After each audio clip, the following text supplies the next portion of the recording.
Mateus 9, a partir do versículo 35, para nós estudarmos a palavra do nosso Deus. Assim diz, vamos falar sobre o Senhor Jesus e o Evangelho do Reino. E percorria Jesus todas as cidades e povoados, ensinando nas sinagogas, pregando o Evangelho do Reino e curando toda sorte de doenças e enfermidades. Vendo ele as multidões, compadeceu-se delas, porque estavam aflitas e exaustas, como ovelhas que não têm pastor. E então se dirigiu a seus discípulos. A seara, na verdade, é grande, mas os trabalhadores são poucos. Rogai, pois, ao Senhor da seara para que mande trabalhadores para a sua seara. Até aí, vamos orar.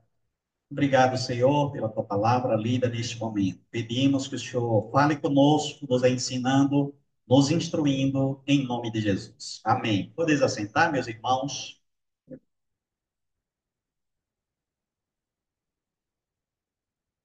Senhor Jesus e o Evangelho do Reino, repetindo então o nosso tema de hoje, no dia 15 de maio de 1958, um jovem casado começou uma reunião de estudo bíblico na casa da sua sogra, em Seul, na Coreia do Sul. Ali foi o início da maior igreja do mundo, a igreja do Evangelho Pleno. Esta igreja, a igreja do Evangelho Pleno, cresceu então e se torna a maior igreja do mundo através de pequenos grupos de célula de evangelização. Então, Deus deu a eles o privilégio, o templo, ele é moderno, ele não tem muitos anos que foi construído. Fato é que, se você for lá na Coreia do Sul, você não pode deixar de visitar a maior igreja do mundo.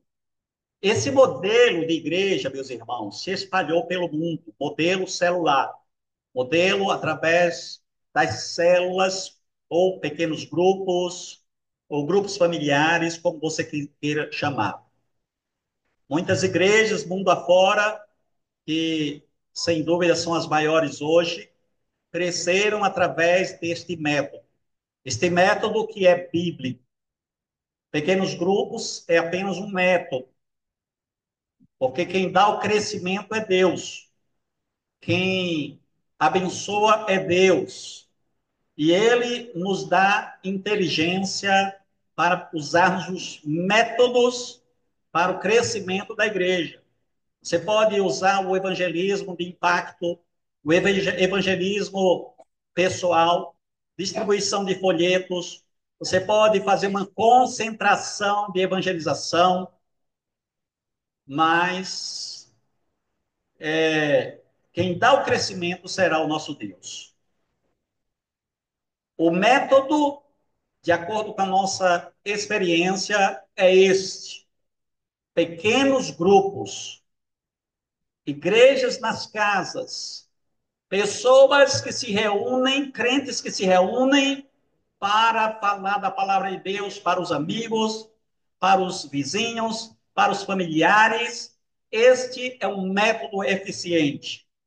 A Igreja Carismática Internacional, em Bogotá, na Colômbia, é uma igreja muito grande, que foi também, que cresceu através deste método. A Igreja do Farol, em Quênia, na África, também cresceu através de pequenos grupos, uma igreja muito grande também. Igreja Betânia, nos Estados Unidos, ou Church Bethany, como eles falam, né? Também é uma igreja que tem crescido, se expandido através deste método, e o pastor de lá escreveu um livro que estou lendo, muito bom este livro, que é Igrejas em Células. A Igreja Central de Belo Horizonte, o pastor, quando começou a pastorear aquela igreja, a igreja já era uma igreja de porte médio, tinha 400 membros. Até aquele período, desde a sua fundação até aquela data que ele assume o pastorado, tinha 40 anos, 400 membros. Após aquela data, de 19 anos depois, a igreja contava 12 mil membros. Tudo isso, meus irmãos, através deste método de evangelização, e eu entendo que o Senhor está nos chamando também para desenvolvermos, porque não é possível que nós nos acomodemos, que nós nos conformemos com uma igreja pequena, sendo que o Senhor está nos dando as ferramentas, está nos capacitando. É uma igreja que tem um potencial enorme, irmãos, líderes, pessoas capacitadas e que poderão também ser capacitadas, treinadas para exercerem esta obra. Aqueles que não têm a vocação para ministrar, para pregar, para lecionar, não tem problema, mas também não podem ficar de fora, podem sim se juntar a um grupo pequeno no meio de semana, e ao final de semana estaremos aqui com a graça de Deus para celebrarmos ao Senhor. O nosso Salvador começou também com pequenos grupos. Sim, ele ia nas casas, e nós vamos ver à medida que a gente vai estudando o texto aí, ele ia nas sinagogas, ele ia no templo, e nós sabemos que ele começou, por exemplo, o seu ministério com 12 pessoas, 12 homens. Então, foi bem pequeno, apesar de que as multidões o seguiam. Então, é sobre isso que nós vamos falar nesta noite. Esse texto aí é um texto ótimo para nós estudarmos e nós podermos absorver para que nós nos engajemos, para que nós trabalhemos na obra do nosso Deus. Então, repetindo o título, o Senhor Jesus e o Evangelho do Reino. Em primeiro lugar, o Senhor Jesus percorria todas as cidades ensinando e pregando o evangelho do reino. Por gentileza, volte para o texto. No versículo 35 diz assim: E percorria Jesus todas as cidades e povoados, ensinando nas sinagogas, pregando o evangelho do reino e curando toda sorte de doenças e enfermidades. Foi assim que ele começou. Foi assim que Jesus começou. Ele percorria todas as cidades e povoados. Cidades e povoados. Indo por toda parte. Não existia sinagoga naquela região, naquela nação, que o nosso Salvador não entrasse. Ele ia, passava nas sinagogas, ensinava, curava os enfermos, abençoava as pessoas. Não existia casa, por assim dizer, que ele não entrasse, né, onde ele era bem-vindo e pregava a palavra, ensinava a palavra e abençoava as pessoas. Eram centenas de cidades e vilarejos. Onde tinha gente, lá estava o Salvador. No templo, nas sinagogas, nas casas. Vamos por parte, então, do templo. Vamos começar pelo templo. Lá em Mateus, capítulo 21, no versículo 23, a palavra diz assim: Tendo Jesus chegado ao templo, estando já ensinando. Então, veja que Jesus ensinava no templo também. A impressão no primeiro momento é que Jesus não ensinava no templo, mas o texto está provando aqui. Mateus 21, 23. Ele ensinava também no templo. E aí os sacerdotes começaram a criticar, a perseguir, a ridicularizar e se macomunaram para matar o nosso Salvador, o que veio a acontecer. Ele purificou o templo, expulsou os comerciantes de lá, que está em Lucas 19, 45. Depois, entrando no templo, expulsou os que ali vendiam, dizendo-lhes: está escrito, a minha casa será a casa de oração, mas vós a transformastes em covil de salteadores.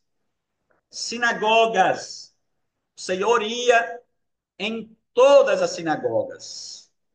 A impressão é essa, que ele ia em todas as sinagogas, primeiro em Nazaré, depois em Cafarnaum, depois nas sinagogas da Judéia, e por que não em todas as sinagogas da Galileia e também em Samaria.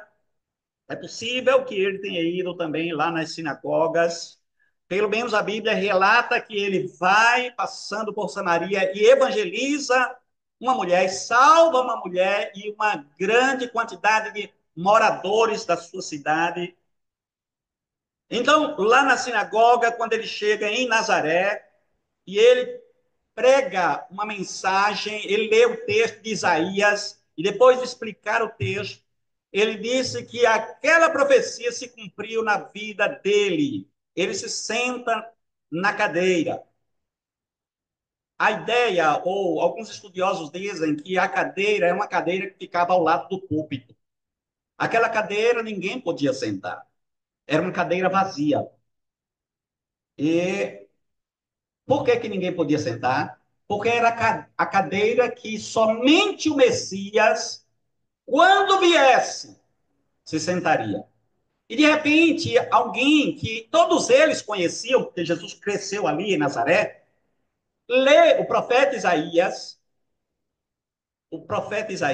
exatamente, aquela profecia de Isaías, e diz assim: esta profecia se cumpriu agora, e ele se senta naquela cadeira. O povo ficou espantado. Os líderes religiosos ficaram furiosos. O que aconteceu? Eles pegaram Jesus, tiraram Jesus dali, levaram para um local de onde eles poderiam precipitar Jesus lá de lá de cima. Eles queriam matar a Jesus, porque Jesus simplesmente, com aquele ato, em ter sentado naquela cadeira, ter dito que aquela profecia se cumpriu na vida dele, ou seja, o Espírito do Senhor está sobre mim, pelo que me ungiu para evangelizar, para libertar os cativos, para salvar. É isso mais ou menos que está lá em Isaías, a profecia de Isaías. E ele agora diz que é ele, foi sobre ele que o Espírito do Senhor repousou. E de repente aquela profecia se cumpre nele, o povo não gostou. Mas, como não estava na hora de ele morrer, ele sai do meio deles, né? Sai do meio deles e não consegue matar o nosso Salvador. Na sinagoga de Cafarnaum, o Senhor liberta um endemoniado. Lá em Marcos 1, a partir do 23, tem a história. Jesus está lá na sinagoga, ensinando, pregando, e aparece um homem endemoniado, dizendo: que temos nós contigo, Jesus? Vieste para nos atormentar antes do tempo, e Jesus mandou que ele calasse, saísse do homem. E naquele momento o homem é curado, é liberto. Uma outra ocasião ali também, naquela sinagoga em Cafarnaum, ele cura um homem da mão ressequida. Só que os líderes religiosos ficaram de olho de Jesus para ver se ele iria curar o homem no sábado. E Jesus dá uma lição para eles. É permitido no sábado matar ou salvar? Então Jesus, diz a Bíblia que Jesus fica, num certo sentido, irritado com os homens e cura o homem da mão ressequida. Estende a mão, e o homem estendeu a mão, foi curado, foi abençoado. Só que a partir daquele momento, aqueles líderes começaram a tramar contra o nosso Salvador. Na sinagoga das Judéias, a impressão também é que Jesus só pregava nas sinagogas lá da Galileia, mas ele também pregava nas sinagogas da Judéia. Lá em Lucas 4:44 diz assim: e pregava nas sinagogas da Judéia. Ou seja, Por toda parte estava ali o Salvador. Em todos os lugares ia o Salvador, o Redentor, o Rei da Glória, salvando e curando e libertando as pessoas. Agora vamos ver nas casas. Jesus, o nosso Salvador, ia principalmente às casas dos crentes para ensinar a palavra de Deus. Não está aí no texto, mas tem outros textos que falam a respeito deste ministério do Senhor nas casas. Por exemplo, na casa de Levi, Levi ou Mateus, ele vai naquela casa e ali ele abençoa as pessoas que estão ali. O texto está lá em Marcos 2, a partir do versículo 15. Se você quiser abrir Marcos 2, 15, e diz assim o texto: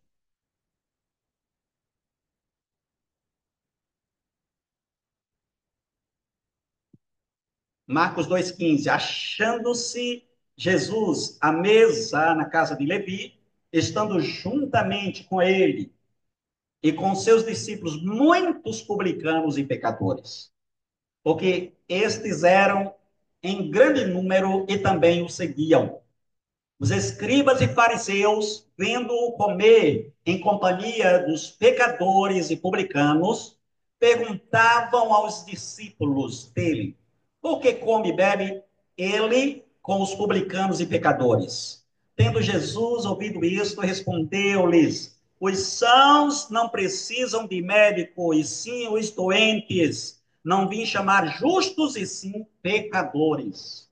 Olha, o Senhor Jesus Cristo, ele quer curar os doentes, salvar os perdidos. E ele vai usar a minha casa, a sua casa, a vida dos crentes para salvar os perdidos, para curar os enfermos, para libertar os encarcerados. Se você tão somente entender que a sua casa não é apenas um lugar onde você descansa, se refugia, se esconde, se você entender que a sua casa é para a glória de Deus, que a sua casa é para a salvação de vidas, que a sua casa é para curar os doentes, né, espiritualmente falando, e que Jesus não veio chamar justos, mas pecadores, pode ter certeza que Deus vai abençoar muitas vidas e também vai abençoar, claro, a sua casa. Na casa de Pedro, o nosso Salvador, chegando lá, e diz a Bíblia que a casa estava lotada, a ponto de não ter lugar para entrar. E aí algumas pessoas trouxeram um paralítico e levaram por cima, abriram um espaço lá no telhado, colocaram, desceram o homem até onde Jesus estava, e Jesus diz ao homem: filho, os teus pecados estão perdoados. E aí, a partir daí, começou um burburinho, críticas, maus pensamentos. E o Senhor Jesus Cristo chega para aquelas pessoas e diz: qual é mais fácil dizer, estão perdoados os teus pecados, ou levanta-te e anda? Para que vocês saibam que o Filho do Homem tem poder na terra para perdoar pecados, ele se dirige ao paralítico: levanta-te e anda. Então, aquele homem foi curado, foi liberto, foi abençoado. Essa história está em Marcos capítulo 2.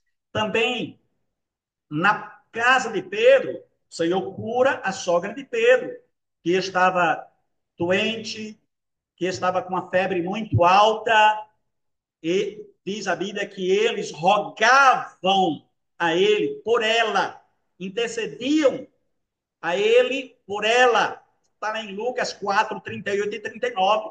E diz a Bíblia: inclinando-se ele para ela, repreendeu a febre, e esta a deixou. E logo se levantou, passando a servi-los. A mulher foi curada e logo começou a servir aos que estavam lá na casa de Pedro.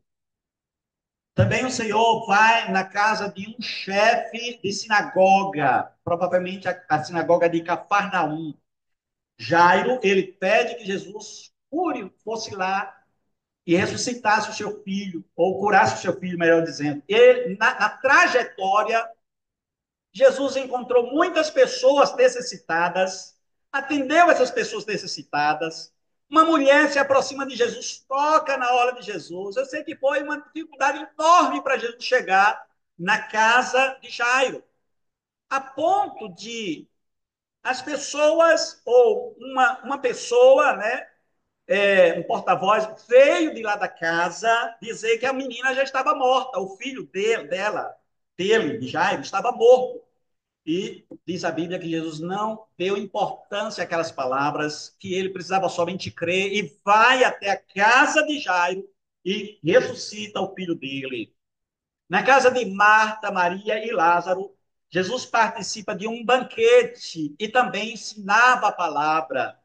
Está em João, capítulo 12. Ou seja, meus irmãos, nós vamos encontrar muitos textos, muitas histórias de Jesus indo nas casas, porque é através da casa que Deus vai salvar muitas vidas, que Deus salva, que Deus liberta. Tenho certeza que muitas pessoas aqui foram convertidas em uma casa, num estudo bíblico, numa reunião de oração. Eu já tive o privilégio de dirigir muitas reuniões em casas. Já tive o privilégio também de ganhar muitas vidas para Cristo através da minha casa. A igreja primitiva também se reunia nas casas, como diz lá, Atos 5, 52, salvo me engano, dizendo que eles ensinavam a palavra, se reuniam no templo e de casa em casa, ensinando a palavra de Deus, pregando o evangelho. Precisamos também, da mesma forma, nos reunir nas nossas casas. Precisamos, como igreja de Deus, ganhar vidas. A ênfase aqui é ganhar almas, ganhar vidas, libertar os cativos, salvar os perdidos. E o Senhor conta comigo e com você. O Senhor não vai usar o mundo, o Senhor vai usar você, que é filho dele, ou filha. Tudo isso que aconteceu com o Senhor, indo nas casas, nas sinagogas, no templo, socorrendo os necessitados, curando toda sorte de doença, enfermidade, como está no texto aí, e curando toda sorte de doença e enfermidade. Isto fazia o nosso Salvador. Segundo lugar, o Senhor Jesus compadeceu-se das multidões perdidas e aflitas, pois não conheciam o evangelho do rei. Pode para o texto, vamos lá? Versículo 36. Vendo ele as multidões, compadeceu-se delas, porque estavam aflitas e exaustas como ovelhas que não têm pastor. Compadeceu-se delas. Veja só, o nosso Salvador se compadeceu daquelas ovelhas perdidas, daquelas multidões. E eu e você não nos compadeceremos das pessoas? E eu e você vamos ficar de braços cruzados, deixando que elas pereçam, que elas morram, que elas vão para o inferno? É isso mesmo. O nosso Senhor é gracioso e misericordioso. Jesus é manso e humilde de coração. Foi ele que disse: Vinde a mim, todos os que estáis cansados e sobrecarregados, e eu vos aliviarei. E hoje as pessoas vêm a Jesus através da igreja. O Senhor pode ir diretamente numa pessoa? Pode, mas isso é exceção, não é regra. O Senhor pode salvar uma pessoa diretamente, a pessoa lá sozinha? Pode, mas isso é exceção, não é regra. A regra é a igreja se compadecer dos perdidos, libertar os encarcerados, salvar aqueles que estão indo para o inferno. E isso através somente, irmãos, da palavra. Quanto custa nós nos reunirmos semanalmente, né, no meio de semana, como nós nos reunimos aqui aos domingos? Quanto custa nós fazermos isso por amor, por misericórdia, por graça? Ou nós não somos discípulos do Salvador? Ou nós não somos discípulos do Senhor Jesus Cristo? Nós precisamos fazer isso. As multidões seguiam o nosso mestre. Em Marcos, eu queria que você abrisse esse texto aí, por favor, versículo 3, capítulo 3, Marcos 3. E Jesus aproveitava as multidões para pregar o evangelho e salvar as vidas e libertar os encarcerados. Marcos 3, a partir do versículo 7. Retirou-se Jesus com os seus discípulos para os lados do mar. Seguia-o da Galileia uma grande multidão, também da Judéia, de Jerusalém, da Idumeia, da além do Jordão e dos arredores de Tiro e de Sidom, uma grande multidão, sabendo quantas coisas Jesus fazia, veio ter com ele. Então recomendou a seus discípulos que sempre lhe tivessem pronto um barquinho por causa da multidão, a fim de não o comprimirem. Então, meus irmãos, as multidões estão por aí. Vendo a multidão, diz o texto aí. Jesus via, Jesus enxergava as pessoas. Jesus conseguia enxergar as pessoas. Já pararam para pensar que nós não enxergamos as pessoas? A gente vê as pessoas como se fossem árvores. Uma certa vez Jesus curou um homem cego e ele perguntou: e aí, está enxergando? Eu estou enxergando árvores. Estou enxergando os homens como se fossem árvores. E é exatamente isso que acontece. Nós não enxergamos homens, nós não enxergamos vidas, nós não enxergamos pessoas que podem ser salvas, nós enxergamos árvores, nada, porque a gente passa e é apenas mais um desconhecido, e essas pessoas estão perecendo, enquanto nós poderíamos nos aproximar delas, como fazia o nosso Salvador. Ele enxergava, vendo as multidões. As multidões estão perdidas. Para onde as multidões estão andando, meus irmãos? Já pararam para olhar, para ver as multidões?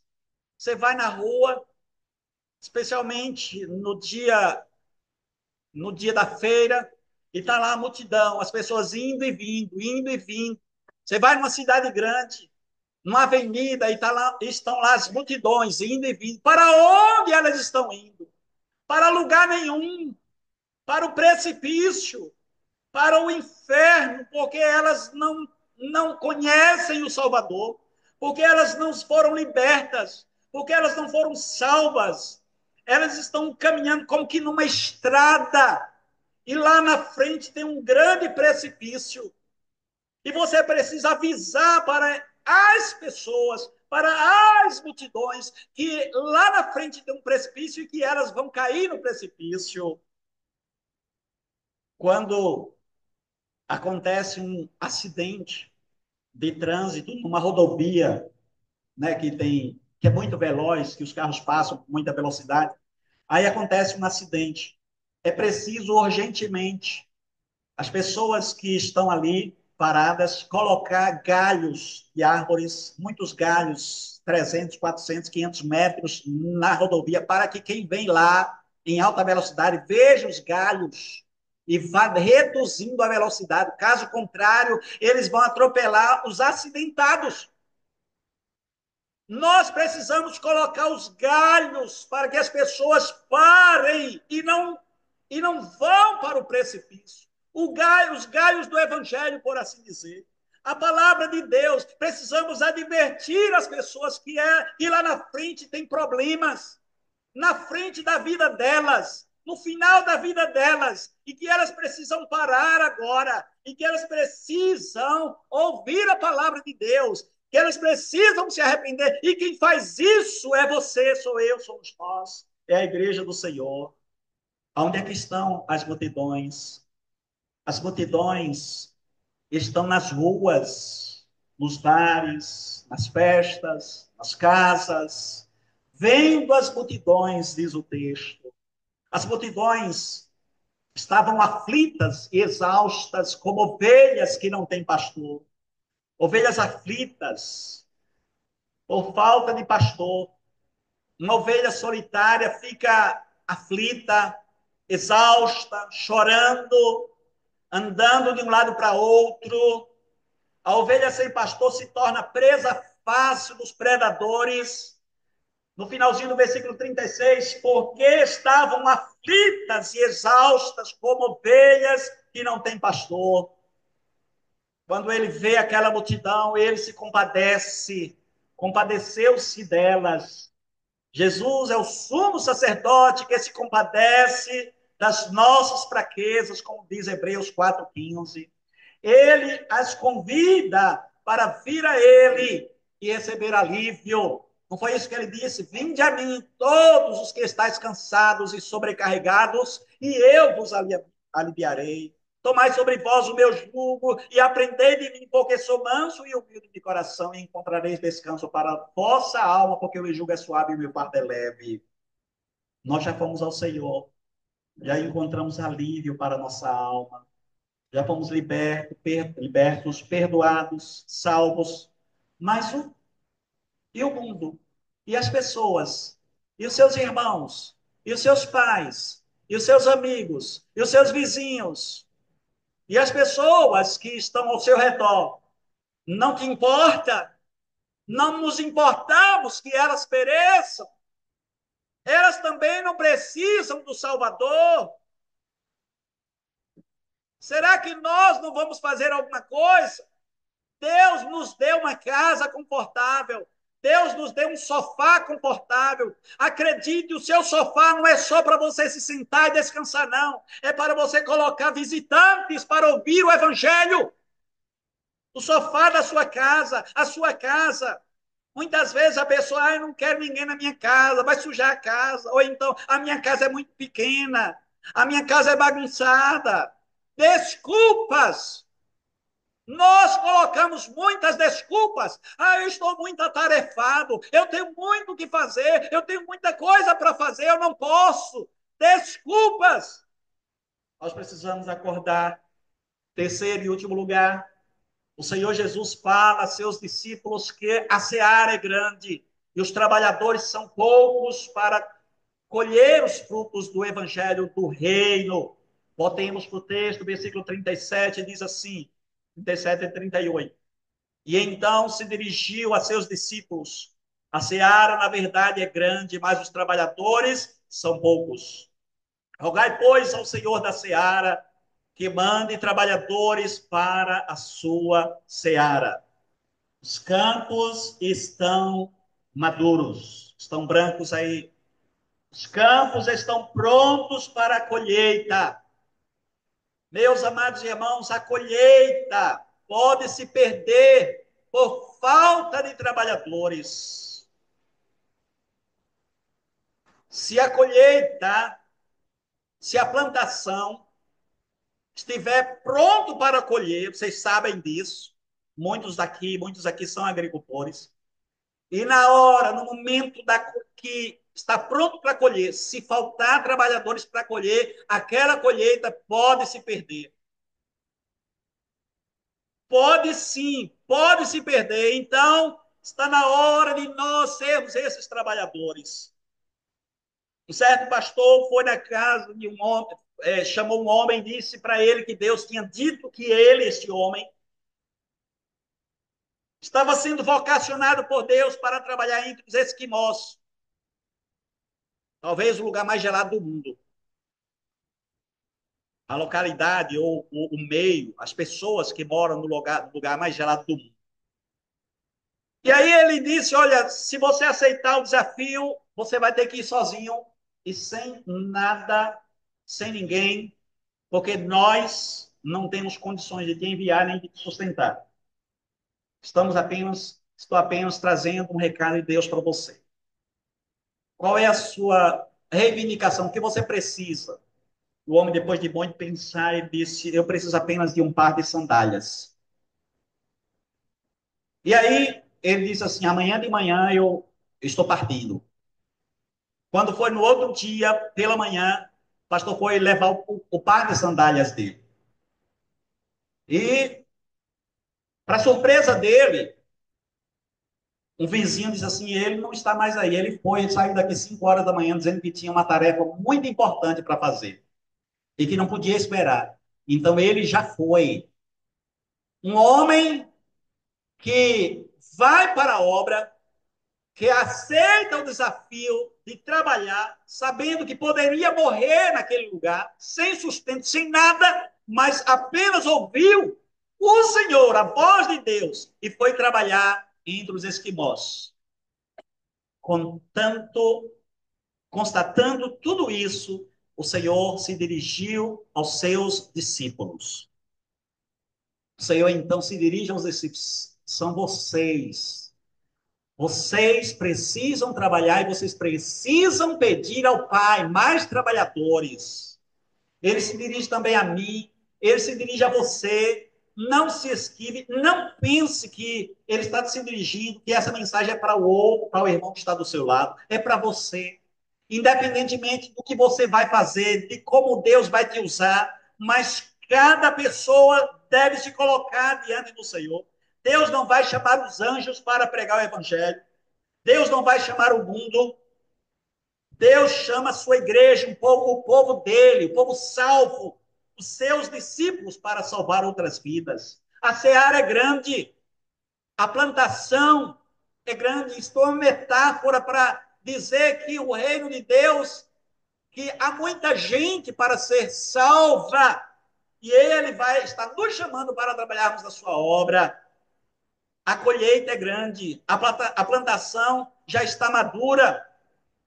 Quando o Senhor chega em Samaria, uma mulher é salva através da pregação de Jesus. E aquela mulher não perdeu tempo, foi lá na sua cidade, foi lá entre os seus patrícios e anunciou e falou que tinha encontrado o Messias. E eles creram, e eles vieram, e eles foram salvos, porque aquela mulher sabia que era urgente. Não sabemos o dia em que as pessoas vão morrer, partir desta vida. Fato é que todos os dias parte gente e muita gente não salva e está indo para o inferno, estão indo para o inferno. Mas os trabalhadores são poucos. Tem muito trabalho, mas os trabalhadores são poucos. A mão de obra é escassa.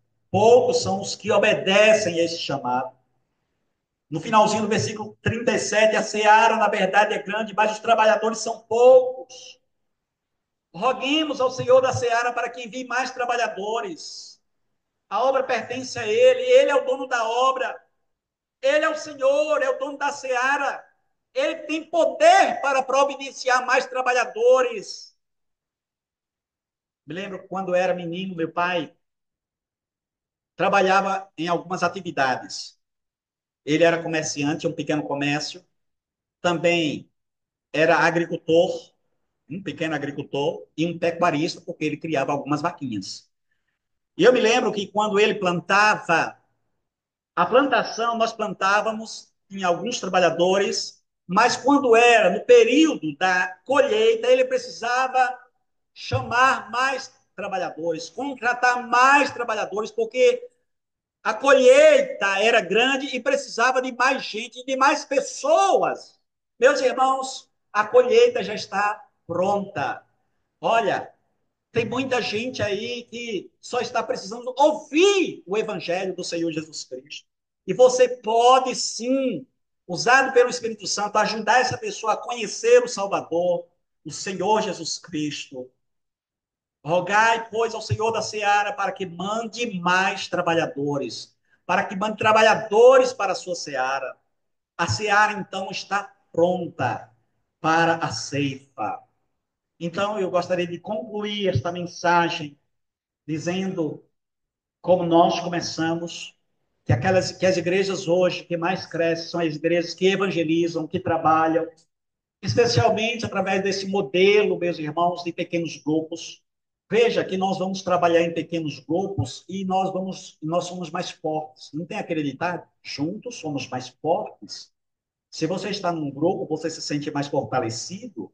Se você está numa casa, você se sente mais estimulado. Se você está lá numa casa do seu irmão, né, do outro irmão em Cristo, aí você leva um visitante. outra pessoa leva outro visitante. E aí a gente vai junto ganhar aquelas vidas para o Senhor, tá certo? Então, as igrejas que cresceram, por exemplo, a igreja central em Belo Horizonte, ela cresceu de forma exponencial em pouco tempo. A Igreja da Paz, tem uma igreja chamada Igreja da Paz em São Paulo, que ela já está espalhada pelo Brasil, que também cresceu através dos pequenos grupos, né, das células de evangelização e outras igrejas que têm crescido e nós não podemos continuar parados, sem crescer, sem desenvolver. O nosso crescimento, penso eu, é muito lento, é muito pouco. Nós, pela graça de Deus, temos um potencial de desenvolver. E eu quero conclamar, eu quero chamar esta igreja a se unir. Já estamos reunindo alguns irmãos, né? Esses irmãos que estarão liderando, esses irmãos que estarão ajudando, auxiliando, e nós vamos espalhar células, né? Estudos bíblicos pela cidade toda, e você deve se engajar, você deve participar, você não pode ficar de fora. Não coloque desculpas, dizendo que não pode, que não tem tempo, porque vai ter uma célula perto da sua casa, um estudo bíblico perto da sua casa, e você pode e deve participar para você ouvir e para você também levar o visitante, alguém para ouvir este evangelho, a palavra do nosso Deus. Se assim o nosso Deus permitir, este ano de 2025 vai ser assim, vai ser de trabalho, vai ser de comunhão, porque isso promove a comunhão. Vai ser de estudo bíblico, vai ser de alegria, vai ser de confraternização, porque isso também, na minha opinião, é um meio de nos confraternizarmos, de orarmos juntos, de orarmos mais, de participarmos mais. Irmãos amados, nós estamos muito acomodados, mas o Senhor vai nos ajudar e nós vamos sair dessa e vamos crescer e vamos desenvolver. Em nome do Senhor Jesus Cristo. Vamos orar? Abaixe a sua cabeça. Senhor, obrigado pela tua palavra. Queremos, neste momento, pedir que o Senhor nos ajude para que nós possamos, Senhor, avançar. Não podemos ficar parados, estagnados, e nós pedimos perdão por isso, porque é o que tem acontecido. Nós temos ficado muito parados, e nós vamos, com a graça do Senhor, avançar, trabalhar, e conquistar muitas vidas para o louvor da tua glória. Senhor amado, que essa mensagem não fique aqui, mas que o teu Espírito agora, Senhor, trabalhe em cada coração. E que, ó Pai, cada irmão, ao receber o convite, participe alegremente, se engaje, se comprometa, para que nós possamos, Senhor, conquistar muitas vidas para o louvor da tua glória, Senhor. Pai eterno, vem com teu Espírito Santo aquecer o nosso coração, avivar a nossa vida e nos usar para a glória do teu nome, Senhor. Nós oramos, Senhor, gratos, pedindo tudo isso em nome de Jesus, o nosso Salvador. Amém. Agora